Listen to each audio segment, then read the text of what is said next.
Hello everyone, I hope you guys are having a wonderful day and making some really good trades. And this is a Sunday, or not Sunday, a Tuesday video actually. And again, we don't do Tuesday videos that often, but overall I just want to give you guys a bit of an update because we saw a good amount of selling today in the S&P 500, the Nasdaq, the Russell 2000, and the Dow Jones. So overall, the indices were selling off. But I'm going to be telling you guys what's going to be happening to Bitcoin in the pretty short term here. So Bitcoin got a bit of a dip as well, but again, still remained above this level around 29,000. Still held it as support, and we could see that we have signaled that long-term buying opportunity on the hash ribbons.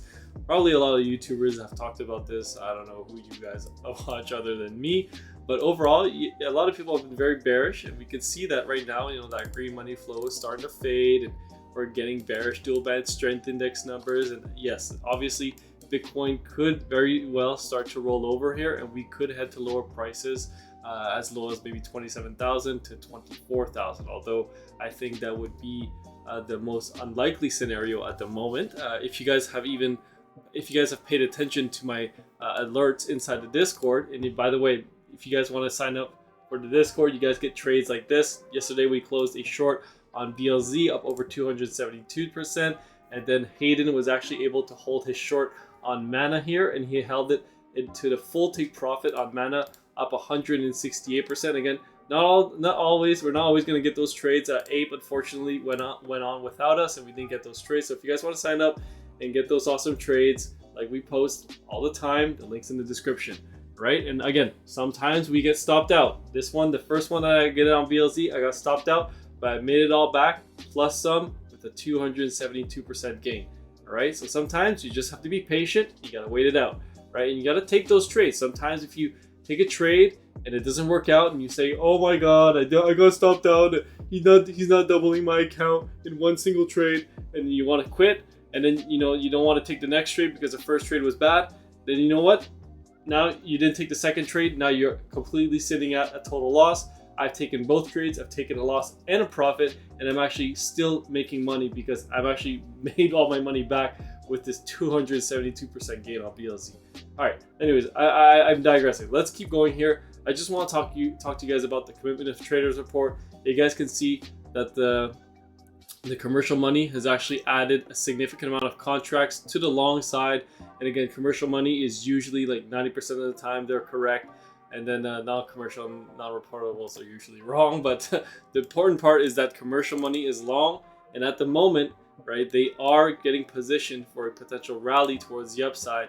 The weekly time frame, right? You guys may be looking at the smaller picture like the daily and the 4-hour. Right? It's not looking that great, but again, it's not been looking that great for quite a bit of time now. But the larger time frames are showing another picture, right? We have increasing green money flow on the weekly time frame. We have a 2 and a 6, right? Pretty much of a neutral candle here, but again, a pump towards the upside can change all of that. And at the moment, I think that's what Bitcoin's doing. It's just consolidating, winding up for its next move towards the upside. Although I could be wrong, right? Bitcoin could dip towards the downside. That's why we always want to be prepared for both scenarios, right? I'm not always going to be right, but well, for the time being, I think we have a pretty good shot of getting a good amount of upside here in the coming weeks. And I know I'm saying in the coming weeks because Bitcoin's been consolidating for like I don't know how many weeks here. 1, 2, 3, 4, 5, 6, 7, 8 weeks now consolidating within this giant green bar. Still looking bullish on the weekly, so we'll leave it like that. And moving on here, I just want to talk about another thing that happened in the markets. So for those of you who are following me on that natural gas trade, nat gas today was actually down a total of 5%, I believe. So from the candle open to the close, natural gas was down 5.33, or on the nat gas futures, it was like 4.97, but overall 5%, correct? So if you take a look at UNG was actually down 4.65%, which is something that's quite good to see because usually when nat gas is down, these derivative products like UNG and BOIL and KOLD, they have a tendency to go down more, right? So now that's a little bit of a bullish sign now that we're starting to see is now that the price is going down more. UNG is not going down as much, but when the price goes up, UNG tends to start to go up a little bit more. And a great example of that is that you saw that today Boyle, right, which is a 2 times leverage ETF of natural gas, was only down 4.76. It's 2 times leverage to the long side. So if nat gas was down 5% today, Boyle should be down 10%, right?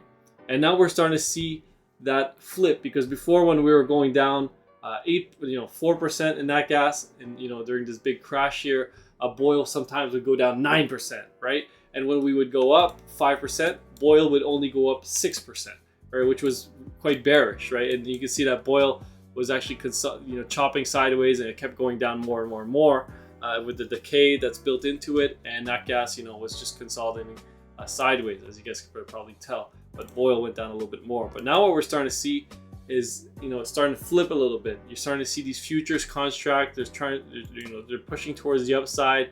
You're starting to see these moving averages cross as well, starting to flip, which is something that you really want to see.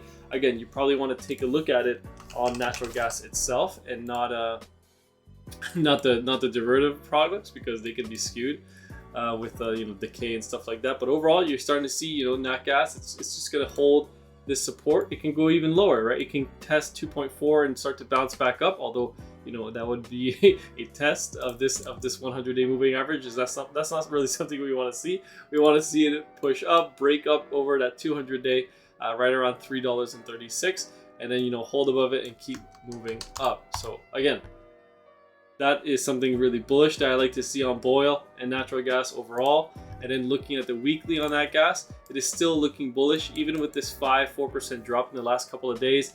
Nat gas is looking like, with a -5 and a 15 on the dual band strength index, you have a reducing red money flow that's starting to curl back up.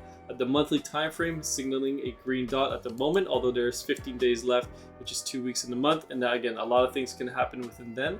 But overall, I'm holding strong here. I think we have a really good shot of getting some more upside in natural gas. All right, let's move on. Let's take a look at the S&P 500, because today the SPY did sell off along with the other traditional markets on some bad news from China. But right now, we are starting to test this upsloping trend line that we've had here, and we got a touch point right here and another one right there, and now we are basically making contact with this level at the moment. So right now we closed below the 20-day moving average, and we haven't done that since closing below it would be like right about here since March, right, for the SPY. And then the Qs today closed below the 20-day the other day as well. So again, we haven't done this for quite a bit of time since March, since that COVID sell-off, and it's been upside since then. So you're starting to see that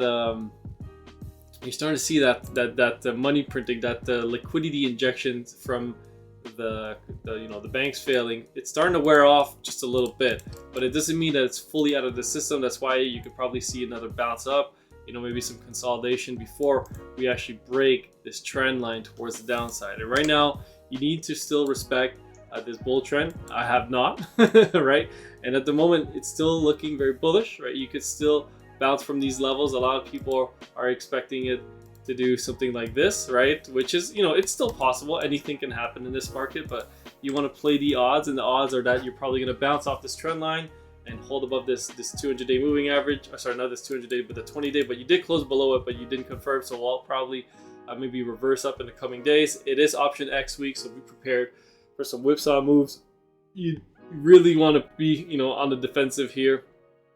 And I'm going to be posting some more trades in the Discord. I'm probably going to be talking about wheat.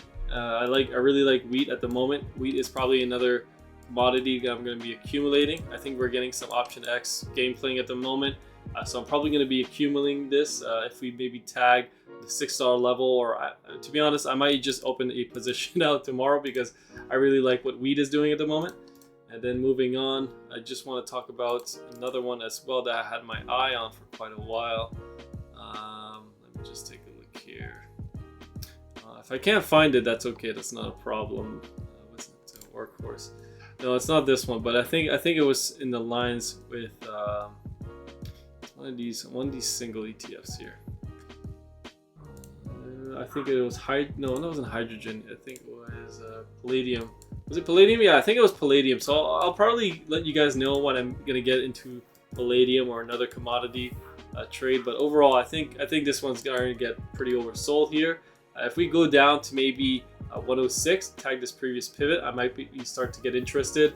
And then we have some pretty major support coming in at 85. But again, this is on the weekly time frame, and that would be a pretty big drop for palladium, another 25%. But it has been getting slaughtered over the last couple of months here, and it just couldn't get out of its own way, and it's just been on a steep downtrend.